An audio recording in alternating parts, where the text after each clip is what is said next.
Good afternoon. I'd like to call the August 7, 2023 meeting of the Greenwood Board of Public Works to order at 5:30 p.m.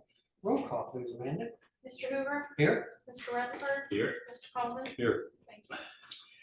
Minutes of our last meeting, our regular session meeting, July 17, 2023, have been distributed to members of the board. Is there any corrections, additions, or deletions from staff? Hearing none, is there a motion for approval as presented? So moved. Second. Further discussion? Hearing none, all in favor say aye. Aye. Motion passes. First on our agenda of substantive matters is Best.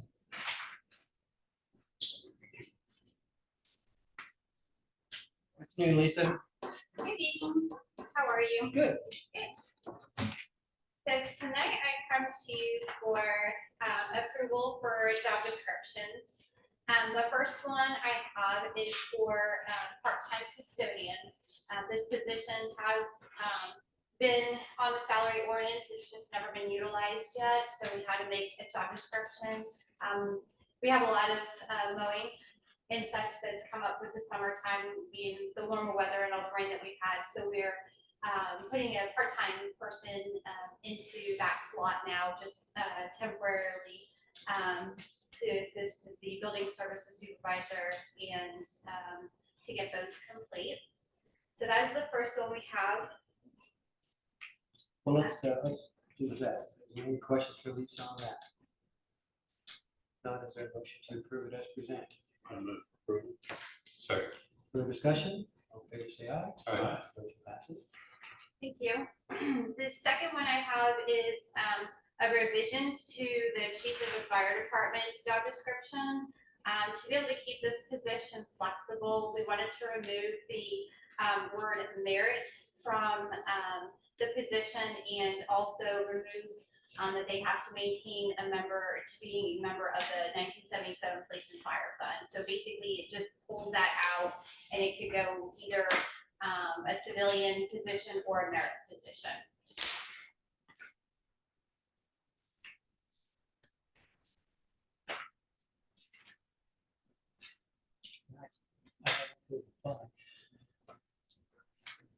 Okay, let's talk about the chief of fire department. Is there any questions for Lisa on that one?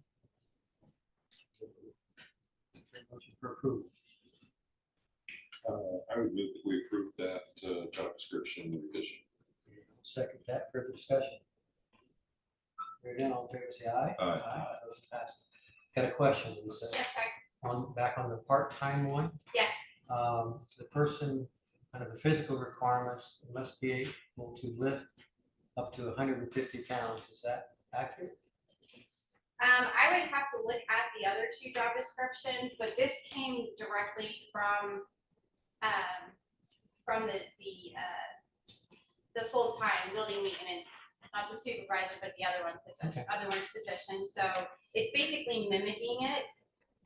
The full-time and the part-time one, it's just the title is different because that's what it is in the. We did, I guess it does say up to, so we just wondered how strictly that might be. Let me know. Okay, thanks, Lisa. Oh, thank you.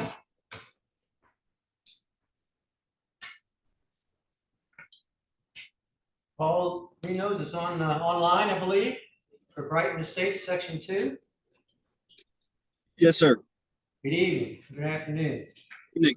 Let's do Brighton Estates Section 2 first. What do we got, Paul?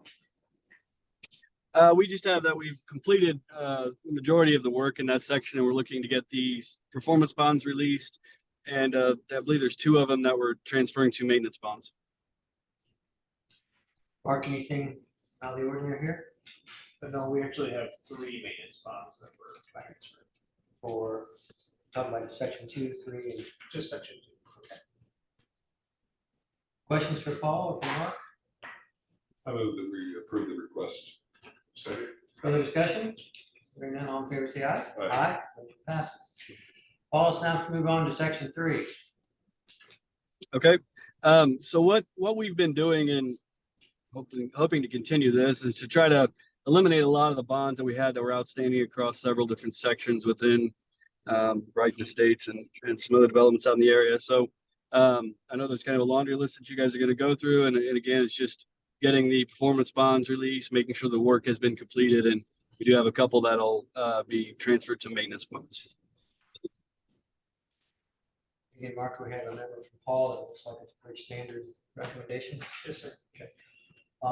Move for approval of that. Further discussion? Hearing none, all in favor, say aye. Aye. Motion passed. And Paul, we're gonna change subdivision, go to the Trails of Woodfield, section 7.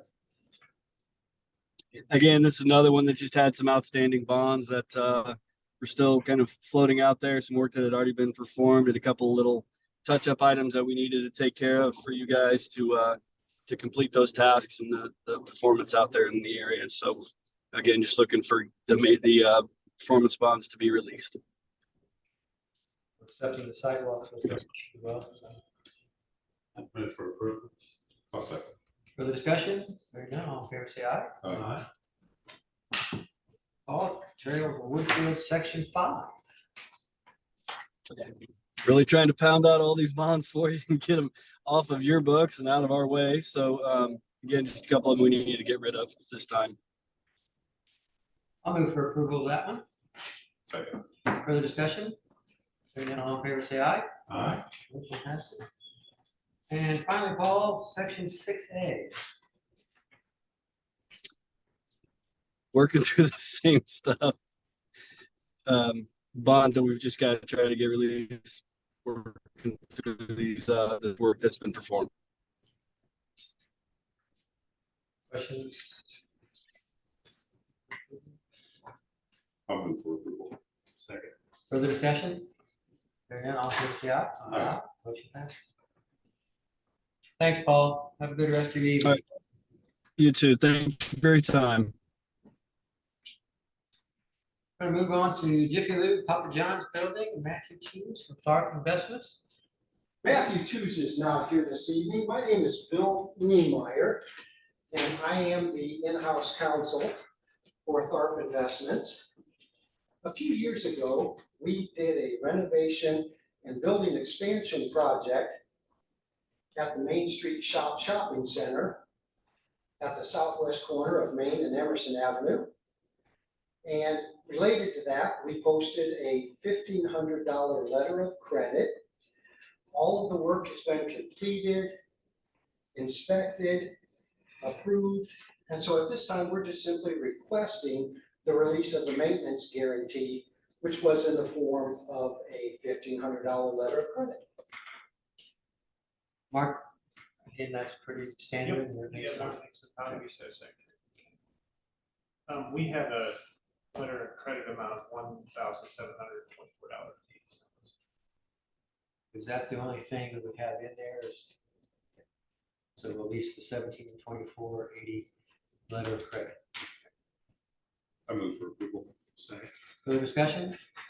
Hearing none, all in favor, say aye. Aye. Motion passed. Thank you very much. Thanks. It's gonna go to Scottsdale Estates, section 1. Mr. Lewandowski? No, I'm actually Mark Gratis. Hey, Mark.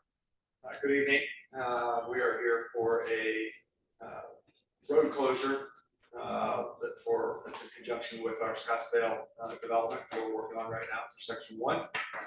We need to have an open crossing across the eastern border, as you see it here, across Honey Creek, in order to run storm sewer over that way. Tell us when, how long, what you do. Sorry. I don't have anything. Mark, you want to lighten this up? Yeah, Mark, do you have the details on that? I do, Jonas didn't give me that. I'm sorry, we didn't include that. It's Honey Creek Road along the Scottsdale subdivision, so it's south of Smoky Road and North Whiteland Road. Correct. There's an old county structure. It's like it's a culvert, but it's pretty serious concrete head walls and concrete all the way across. To really properly remove it, like their plans show, it's easiest to close the road and do it all at once. Asking for 3 days. Yeah, the 16th through the 18th, I believe. Everything they've submitted us, everything's in order. They've done the public notifications. I think the detour route is Whiteman Road from 135 to Smoky Row Road. There's a lot of through traffic on there, a lot of local traffic, but there's not a lot of businesses or subdivisions on that road as of now, so I don't think it would have a large impact. School buses. School buses, it would Clark affect, Pleasant? yeah, that Clark Pleasant School down there, Pleasant Crossing, so that's a little farther north, it's closer to just. That's quite a ways north. Yeah, I think there's just not very much on Honey Creek down by us where we currently are, so I don't think they come If through. Stone's Crossing, if that were open, Worthville, And it should be open on Wednesday. well, that'll make a huge difference in What's the, this week? that whole traffic situation. There's been a nightmare. It's been bad. Pleasure the board with respect to the request. And I would add, as always, with road closures, put on a liquidated damages if they don't have it open by 18. Is that part of the motion? Yes. I'll second that. Further discussion? Hearing none, all in favor say aye. Aye. Motion passed. Thank you, appreciate Thank your you. time. Quiet, buddy.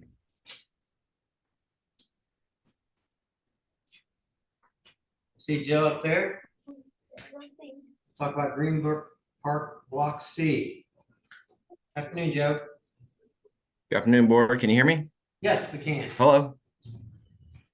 Hi there. Yeah, Joseph Heck with Projects Plus here for the Greenbrook Park Block C project at 1175 Airport Parkway. We're just seeking acceptance of the performance guarantees. There's just 2 performance guarantees for the work and the inspection and testing agreement to get this one last approval.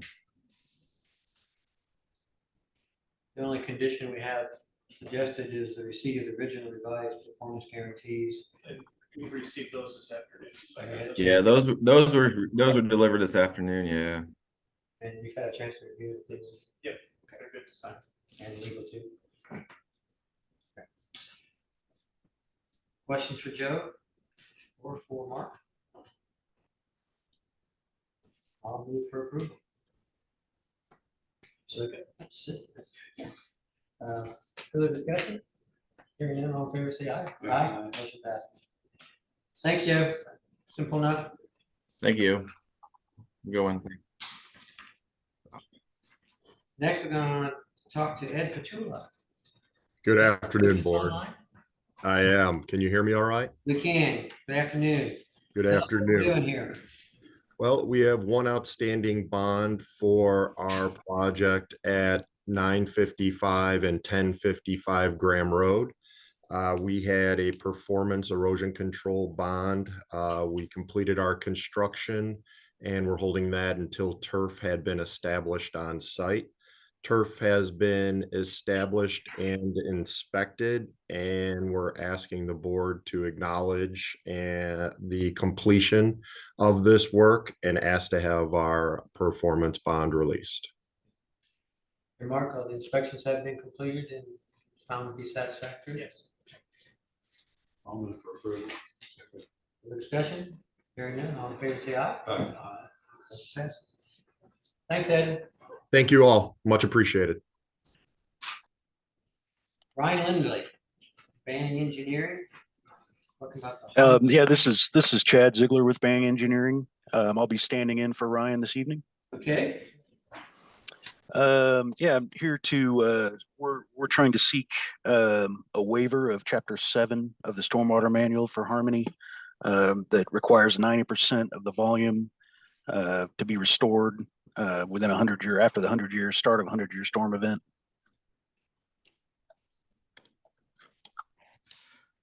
or educate us, please. Yes, so our requirements require, when a 100-year storm event comes through, that the detention capacity is restored, so there's capacity within that pond is restored within 48 hours to 90% of the original design capacity. They're meeting this requirement at 56 hours. Probably one of the toughest requirements to meet in our standards, and really the only way for them to meet this is to increase their discharge rates. So we would rather that they meet their discharge rates or reduce the amount of stormwater being discharged versus this more stringent requirement. So we are in support of this. It's only 6 hours? Yes, and they are at 75% capacity. And 2 back-to-back 100-year storms, that's a lot of water. So, So your recommendation is we grant the waiver request. it's as requested. Other questions for Mark? Chad? Yes. Move that we approve the stormwater waiver request for Harmony at Greenwood. Second. Further discussion? Mark, do you have the original deletion sign? Okay. Hearing no further discussion, all in favor say aye. Aye. Motion passes. Thank you. Thank you. Now we're gonna talk to Karen Collins. Mr. Hoover, Karen Collins is not here tonight. We have removed them from the agenda. There are some additional items that need to be worked through. They will return at a later date. Okay. How about Sarah Duff or about Averitt Meadows?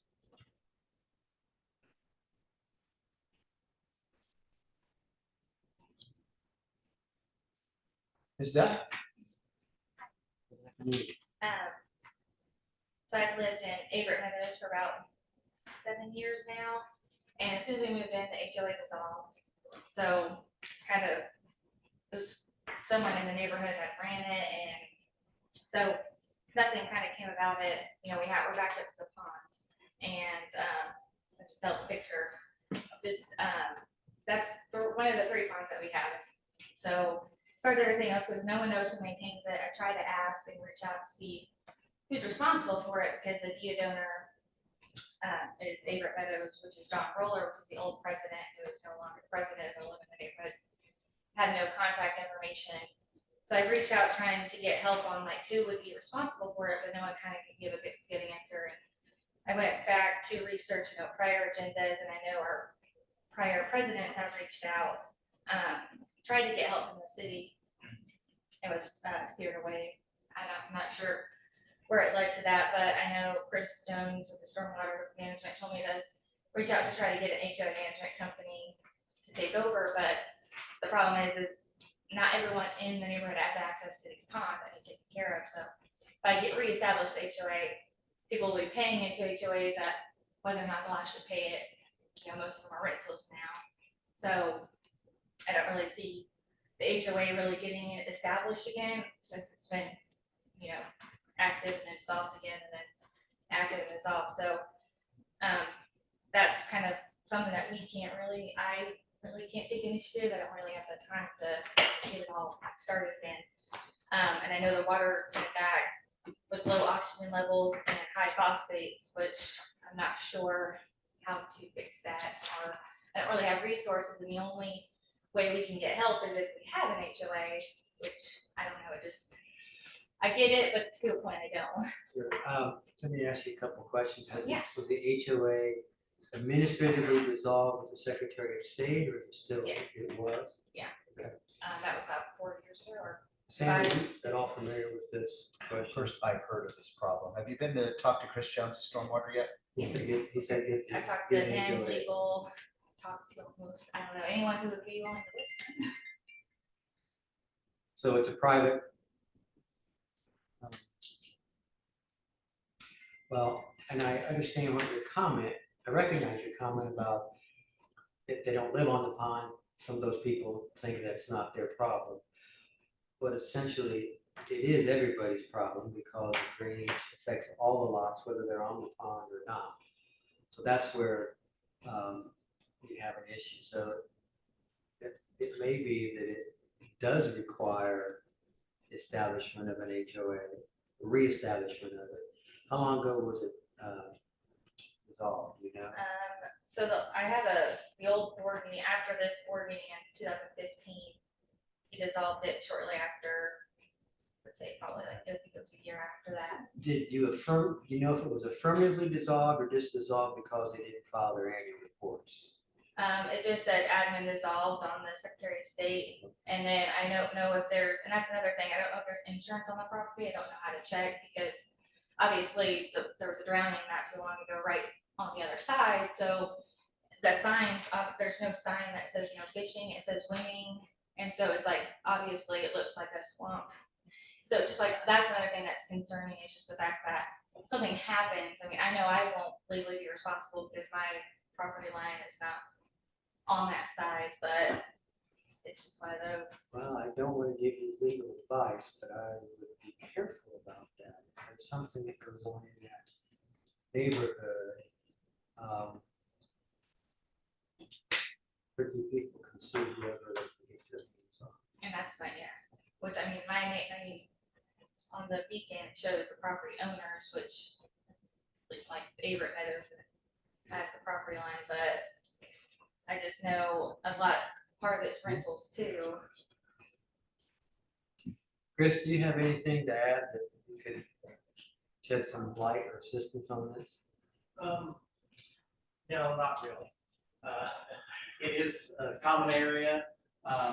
It has been administratively dissolved, according to the Secretary's website, as she said. The Stormwater Department does have a program, public-private partnership, but it would have to take the entire entity who, as the subdivision, they all own that common area. Right. So I think everybody's kind of in a. Sarah, how many homeowners or how many lots do you have in the subdivision? You know?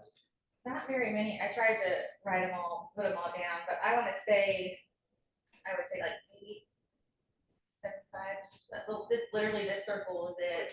81. And then obviously you see the people 81. that have the access to it. There's 81. And then a lot of them are rentals. So like some of them are investment owned, which obviously if you try to have them pay, they're already rental, they're not really gonna feel like they need to pay into They something. may not feel like it, but And then you can put liens all day, but if they don't have ownership, then really it don't really no sweat off their back. We live just north of there off of Averett and April.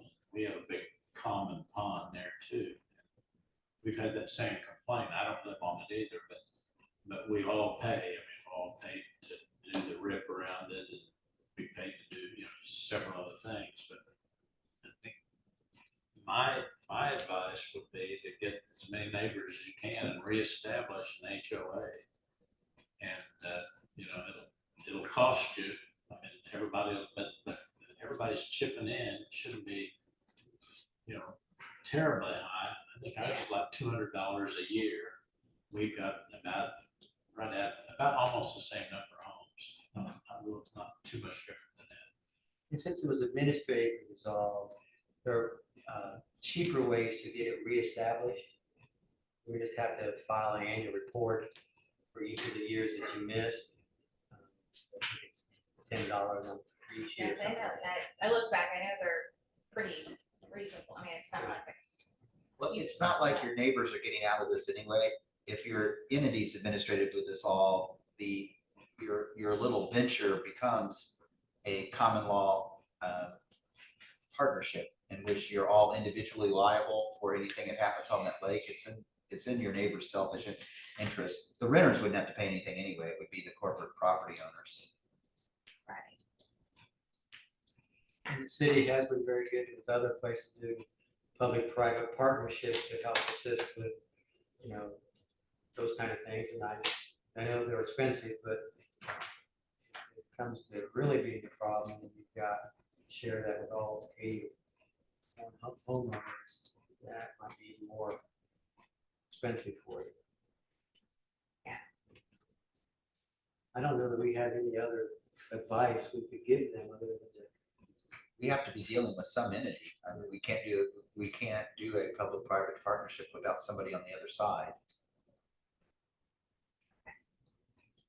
So what is your advice, what I just said, to reestablish? They just need to reestablish the entity, HOA. the HOA, and then enforce its covenants, which would include, assuming,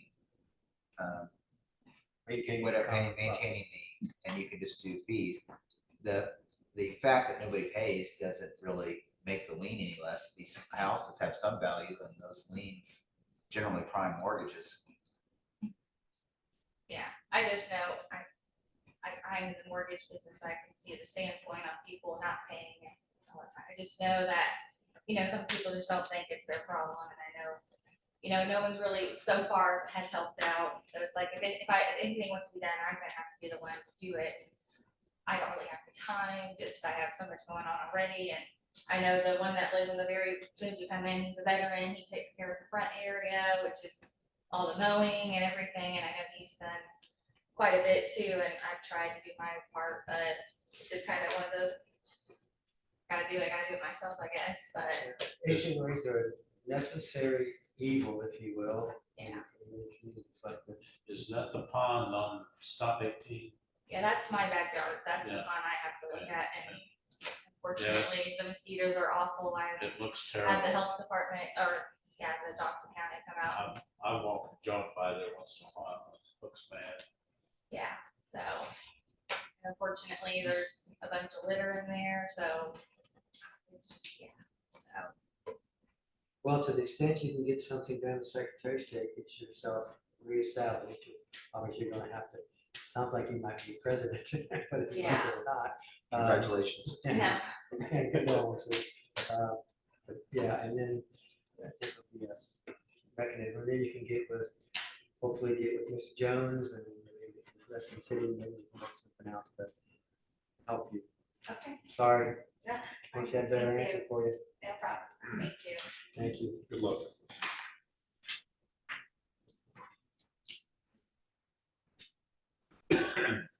Chris Edwards is off the agenda, is that tabling that? He was the one to call, yes. Next from the audience, does anyone from the audience wish to address us? Come right ahead.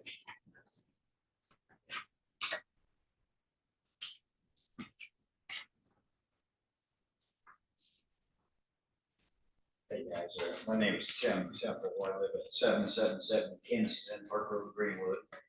We're in the midst of getting our street replaced 100%. I've got 4 or 5 things if you want me to talk about them all now. It's not just the street, but our thought. Tell us what's going on. Where, are you in a subdivision? Yes.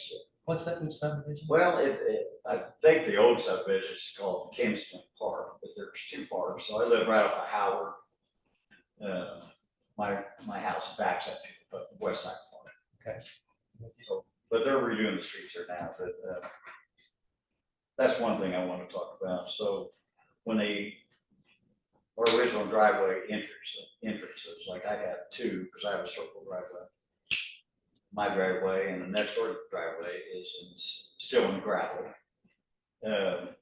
So I used to have 12-foot entrances. My neighbor had 12-foot entrances or close there, but I think, was that you that looked that up for me? We talked, yeah. Yeah, so and he can go back and shows that I had 12-foot entrances from the old pictures, and now my entrances now are 10'8". So we've lost that much. So my neighbor's entrance is 9'8". So we used to be 12 foot.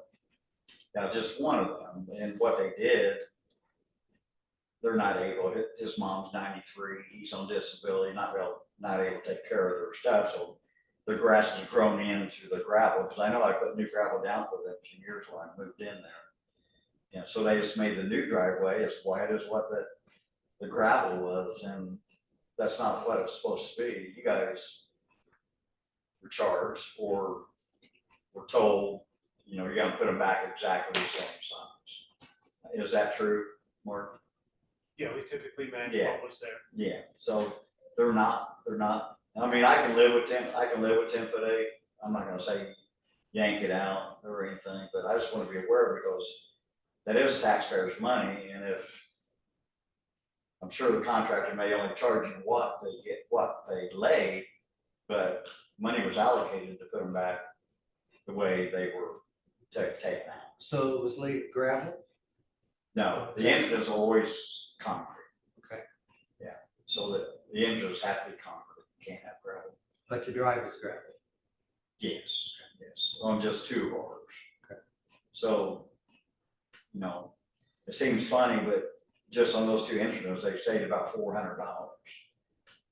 And if you did that 1,000 times through 10 years, 1,000 homes, that's $400,000 a taxpayers' money that should be getting, pay what you get for, but we're not getting paid what we get, so. So it's that much smaller. Like I said, I can live with a 18-inch smaller inside, but my neighbor, they're just kind of people that won't say anything. And like I said, she's 93, he's on disability, her son lives with him. His driveway is 9'6" on the one side. And I've been in construction my whole life, 43 years, going on 44. And I ran work from streets to high rises to whatever, so I know a little bit what I'm talking about. Then when they cut the joints in, they cut them to a point. You never do that. You never, if you got an angle, you never cut to a point. Mark looked up the old pictures, and the old guys back 50 years ago put all the joints at 4 inches from the edge. You don't put them like a piece of pie, because they're already breaking off. They're all breaking off. And this is just a few weeks. They've already replaced concrete in my drive because the concrete is already cracked. The big section that they, I don't know if they drove a truck on it. So Mark, is this something that you refer to the street department, or is it yours? So this is part of our paving project, our ongoing paving project with All-Star Contracting. We are reconstructing Kensington Park Road currently. I've talked to Mr. Templeton, my staff has talked to Mr. Templeton. It's Temple. I'm sorry, Mr. Temple. Yeah. We are aware of his concerns. We've investigated them. One of his port driveways did have some cracking. That driveway panel has been replaced, as he's indicated. The work with All-Star is not complete. Before it's completed, we will have a final walkthrough with them and make sure everything's up to our standards and is acceptable to us. We do hold retainage and a performance bond on them. We can make them fix things that are not acceptable. As far as driveway widths, as Mr. Temple indicated, and I agree, we typically try to match what was there previously. Typically try to match what's there existing behind the sidewalk, behind the right-of-way line. As he's indicated, sometimes with those gravel driveways, it can be hard to tell what the original intended driveway width is. My staff has indicated to me that the driveway of his neighbors, the neighbor is happy with that new driveway approach. They don't have any concerns with it. So overall, we are happy with the work All-Star has provided, has completed to date. Is there still something left that question can be raised at some point before All-Star is out of it? In regards to what? So that they'll do an inspection. The final. Yeah, to make sure it's acceptable to us. Yeah. Yeah, the concrete's acceptable. I'm not saying that's not. I'm just concerned, of the width. I mean, if it was your guys' driveway, you probably want to go back the same, wouldn't you? I mean, I'm not trying to get out. I said like. No, Certain and I'm circumstances, totally it's fine like- with, my driveway where it is, but my neighbor's driveway is 9'6", and they're not gonna say anything. But if they had 12 foot, you can see they got 2 foot of where they just dug out, 2 foot they dug out, you can see, when you form a 12-foot driveway, you gotta cut the grass back, 1.5 foot on each side. They just pulled the concrete out and then went in. I have pictures, I can show you exactly what they did. Well, we'll kind of have Mark and his staff do the final inspection if there's something that you think needs to be addressed. I'm sure you'll address it. If you need our assistance in doing that, you'll bring it before us, correct? Yes, sir. And like I said, I'm totally fine with my driveway. It's,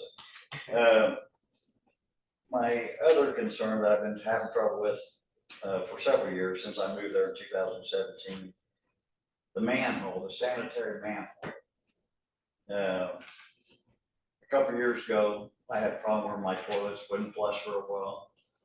So Greenwood didn't believe me, so they sent a camera, and there was so much water in that manhole that the camera didn't come out of the water until they were 17 feet into my yard.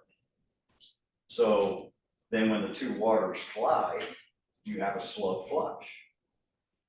So I haven't had that big a problem, but my biggest problem, there's poop and toilet paper sat in that manhole 24 hours a day, 365 days a year. And I can show you a picture. I just showed Mr.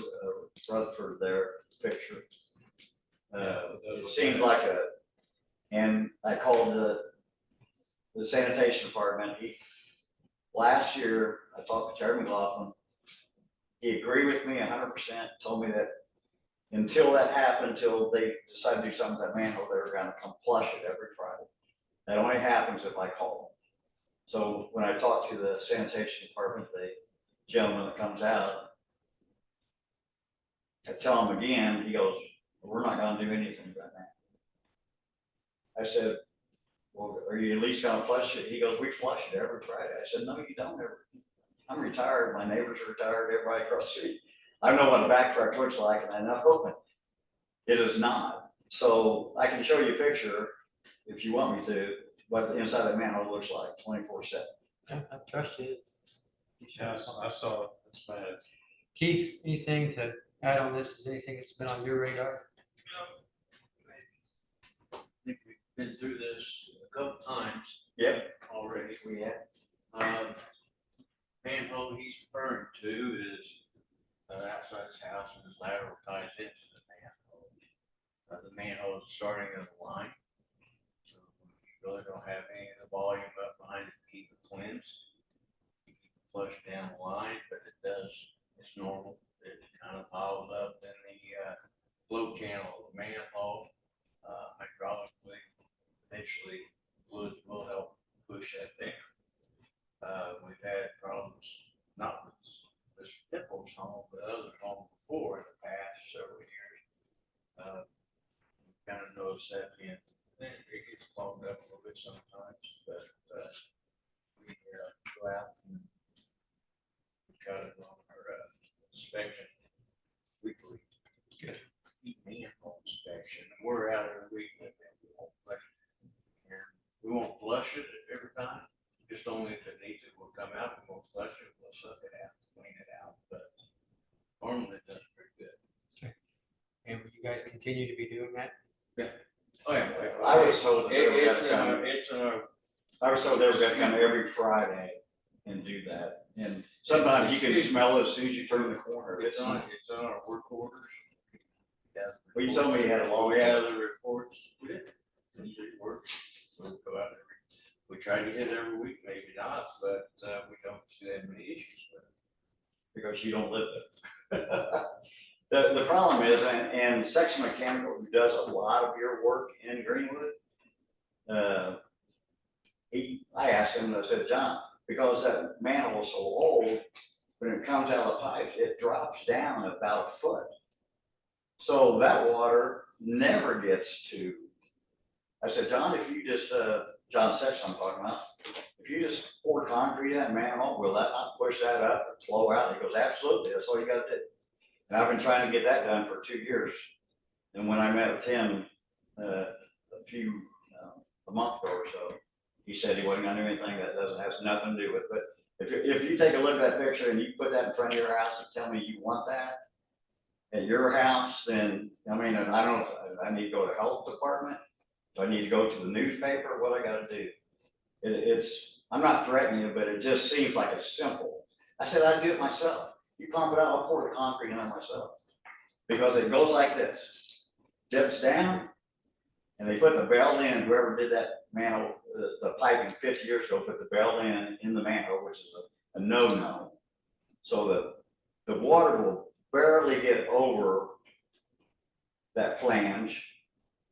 The paper will never, ever get over there. Well, you said you've talked to Terry McLaughlin. Yes, he told me he never said that.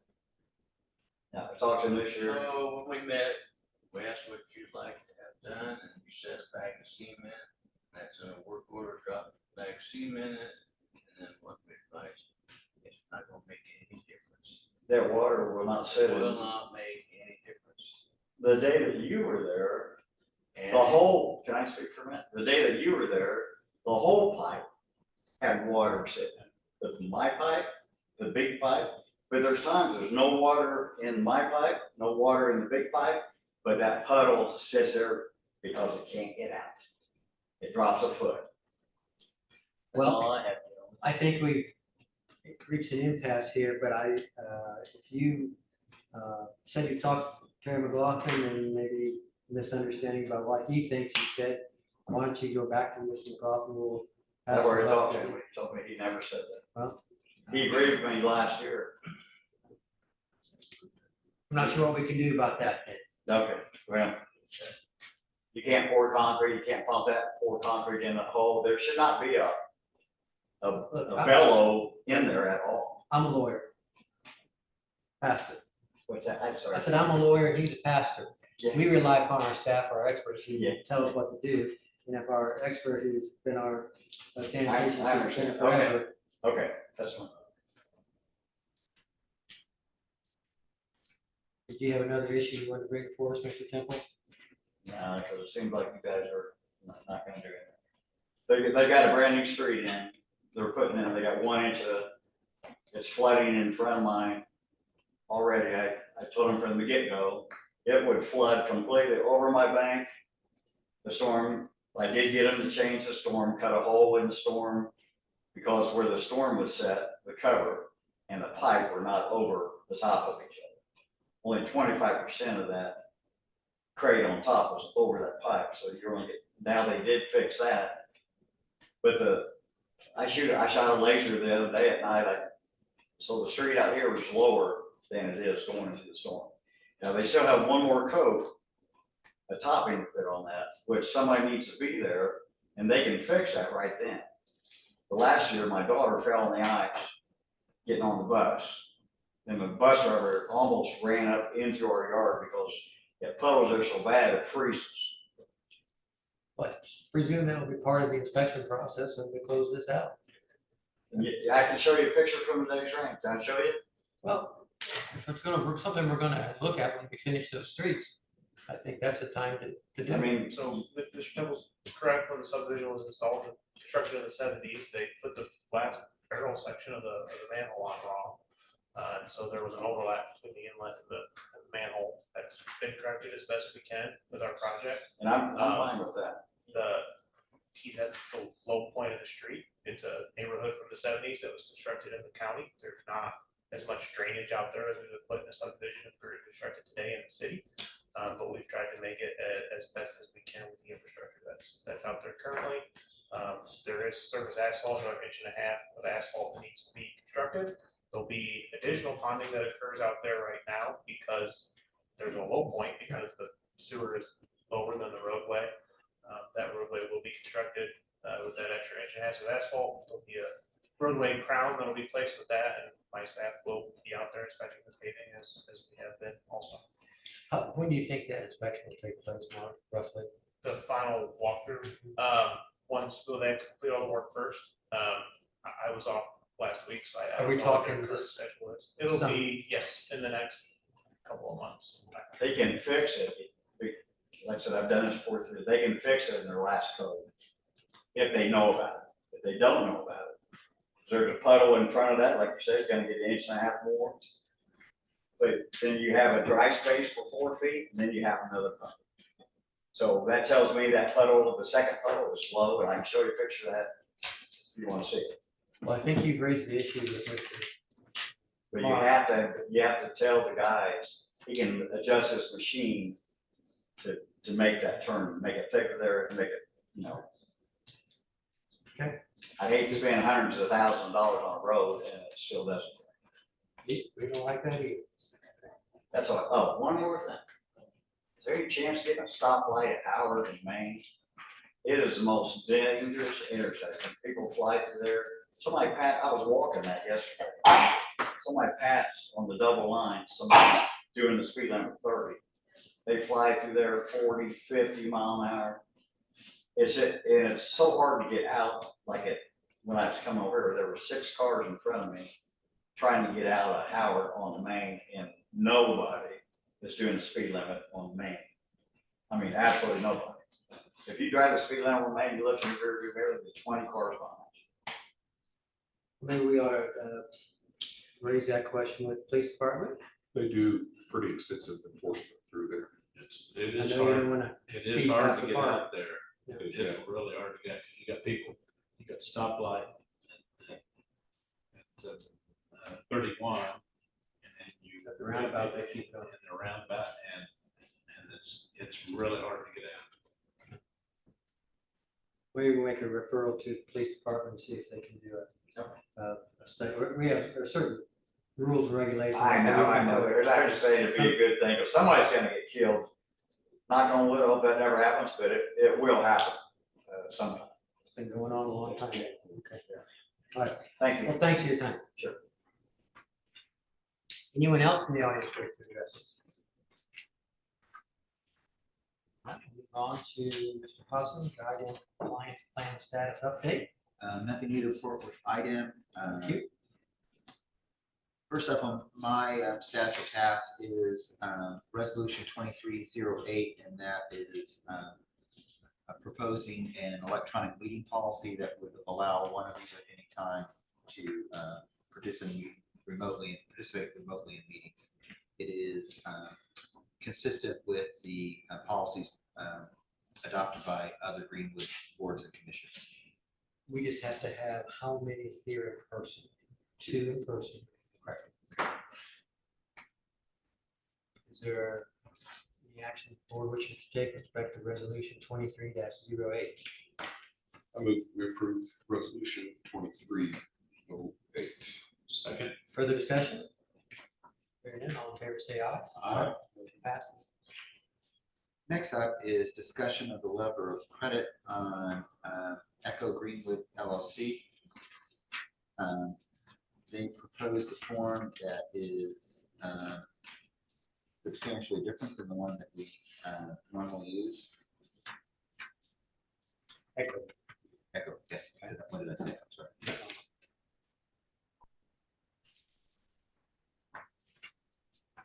Hello, Joe Tassell, Echo Real Estate here. I also have John Thomas, our CFO, Echo Real Estate here. Okay. We've been working through our lender PNC and your legal department on the form, making some minor revisions. One issue was put our bank PNC at an impasse for signing letter of credit. We are asking for relief on the double notification provision for non-renewal. And we would ask that Echo would be removed from the non-renewal notification. And my understanding, and John could probably speak this more intelligently, that's actually a benefit to the board in this respect, that it opens up a legal challenge if we are required to be notified as part of that non-renewal. By removing that, the board can draw on that letter of credit immediately without having interaction with Echo. However, when our dealings with PNC, we would be notified of that. So we see it as a non-issue on our end, and it is a large issue from PNC on their end for that letter of credit language. And it was just the one part of it. It was the notification for non-renewal, including Echo Real Estate being notified. Seems you guys stand by letters of credit for a long time. This is the first time any bank has pushed back on that, and he's right. The provision is there to protect him more than us. But it's the pleasure of this board whether or not you want to make an exception for one particular bank. Do you have a recommendation?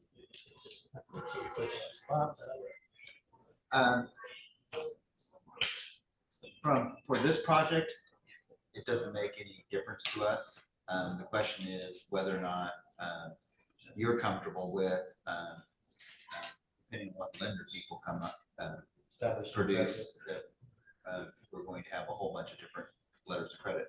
But as far as this deal is concerned, he's the one that's damaged. If PNC doesn't,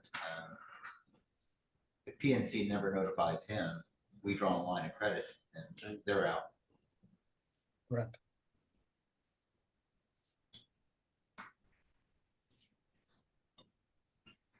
PNC's concern was that if they could not prove evidence of notification to Echo, then that clause could be invalidated.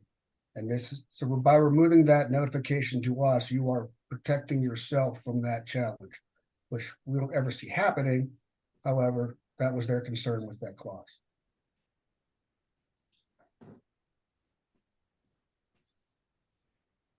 not.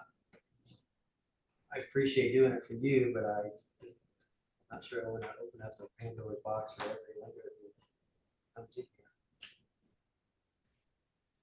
Is there a way saying we could do this, make this clearly an exception for Echo and not have ramifications on other standby letters of credit that we use? We could let this one go by and perhaps look at a policy, what's required in a letter of credit.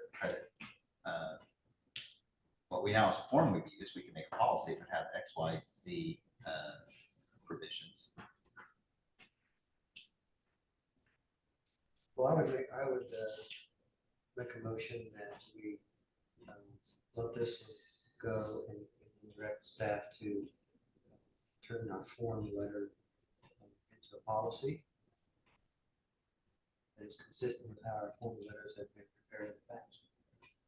Okay. I'll second that. Further discussion? Hearing none, all in favor say aye. Aye. Motion passes. Good luck. Thank you very much for your time, gentlemen. I appreciate that month without having that conversation. So I appreciate it. Thank you. Next up is amendment to the HWC contract, and this is simply to rectify a Scrivenger's error in a date. So moved. Second. Further discussion? Hearing none, all in favor say aye. Aye. Motion passes.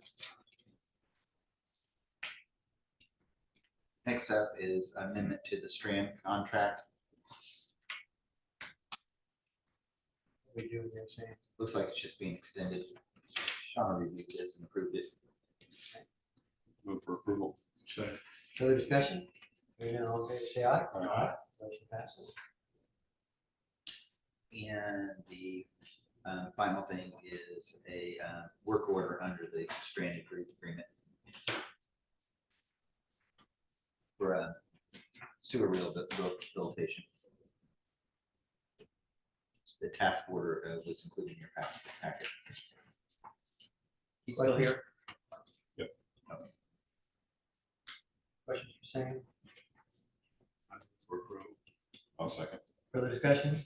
Hearing none, all in favor say aye. Aye. That's all I have. Thank you, Sam. Mark? Yes, the first item I have is our easement encroachment request docket. We just have one item on that today. It's a fence at 296 Wilbur Way. We are recommending approval of that with our standard conditions. So moved. Second.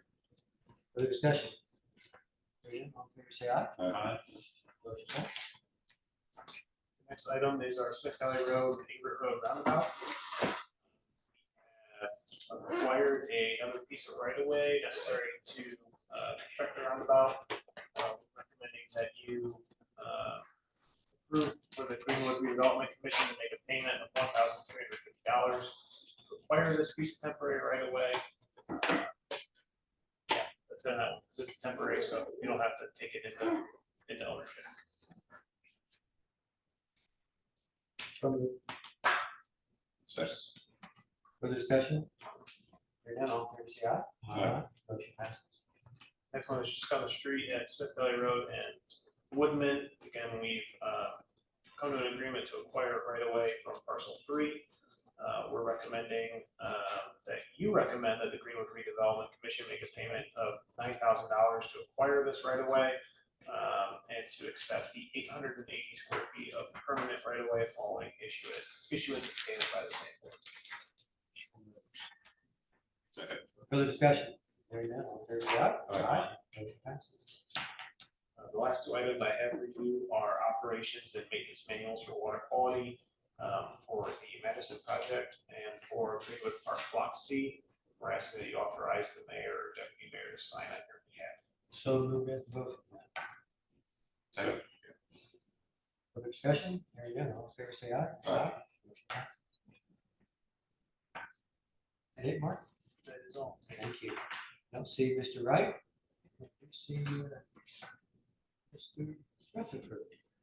I would move that we approve the claims as they have been submitted.